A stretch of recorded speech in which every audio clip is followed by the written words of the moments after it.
আমি আমার ভিডিওতে প্রায় বলি যে আমার মা নাই। ওই ভিডিওতে অনেকে আমাকে কমেন্টস করেন, আপনার মা কি মানে পরে চলে গেছে, নাকি আপনার মা আপনাকে ছেড়ে চলে গেছে, নাকি অন্য কারোর সাথে চলে গেছে। তো আমি এই ভিডিওতে সবাইকে একটা কথাই বলতে চাই। আর অনেকে আবার আমাকে এটাও বলেন যে মা নাই তো কি হয়েছে, অনেকের তো মা নাই, এটা নিয়ে এত বেশি কষ্ট পাওয়ার কি আছে, মেনে নাও না। হ্যাঁ, মেনে নিছি, আজকে প্রায় 22 বছর মেনে নিছি। একদম ছোট্ট থাকতে, আমি ছোট্ট থাকতে, আমি না, আমার আরও বোন আছে, আমার ছোট বোনটা একেবারে ছোট ছোট, একেবারে ছোট বলতে 3 মাস মনে হয় ওর বয়স। ওই অবস্থায় আমার মাকে, আমাদেরকে ফেলে যাওয়ার জন্য বাধ্য করছে। আমার মাকে মানে একটা মহিলা যে কত পরিমাণ অত্যাচার মানে সইতে পারে, আমার পুরো এলাকাবাসী ওই বিষয়টা জানে। আমার এত অত্যাচার কেন সইতে হয়েছে আমার মাকে? আমার মা কি তাহলে ভালো ছিল না? এবার বলি, আমার মা ভালোই ছিল। আমার মার মেইন দোষ ছিল কি, আমার মার কোনো ছেলে সন্তান হয় নাই, সবগুলা মেয়ে সন্তান। ঠিক আছে, আমরা মেয়ে হয়ে জন্ম নিছি, তো আমার মার সবচেয়ে বড় বেশি দোষ ছিল ওইটা। তো এই জন্য আমার মার ঘরে যে কাজ করতো, সে আমার বাবারে ছেলে দিতে পারবে। তার ঘরে ছেলে হইছে, পরবর্তীতে ছেলে হইছে। সে আমার মারে এই দুনিয়ার যত কিছু করে আমার মারে দূরাইতে হয়, আমার মারে দূরাইছে।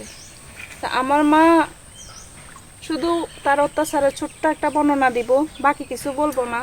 আমি ছোট মানুষ ছিলাম, আমি তারপরেও ওই সময়টা অনেক কিছু বুঝতাম মানে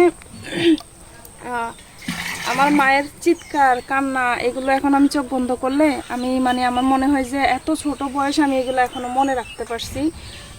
ওইগুলো যে আমি দেখছিলাম, ছোট্ট একটা অত্যাচারের বর্ণনা দিয়ে আমার মার একবার মানে এমনভাবেই আঘাত করা হয়েছে তার শরীরে, সে সেন্সলেস হয়ে গেছে।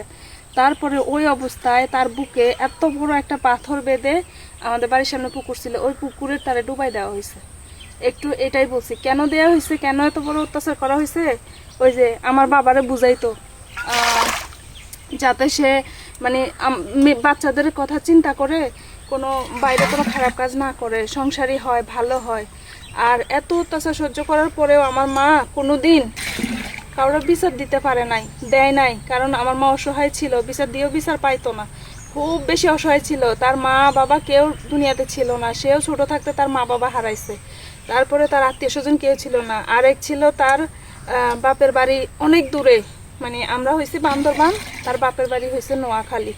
তো ওইখান থেকে এখানে ওই সময়টা মানে কল করে যে কাউকে জানাবে সেরকম পরিবেশ ছিল না। তারপরে হচ্ছে তার তো আপন বলতে কেউ নাই, কে তারে ইয়ে করবে। তো এই জন্য আমার মা কিন্তু এখনো বেঁচে আছে, কিন্তু আমাদের কাছে নাই।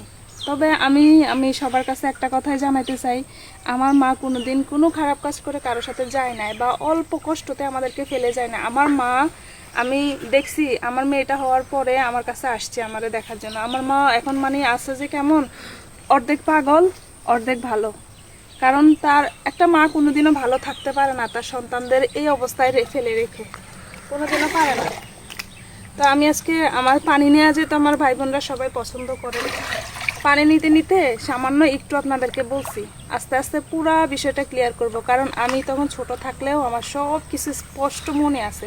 আমি চোখ বন্ধ করলে ওই গন্ধটা, ওই চিৎকারটা এখনো শুনতে পাই।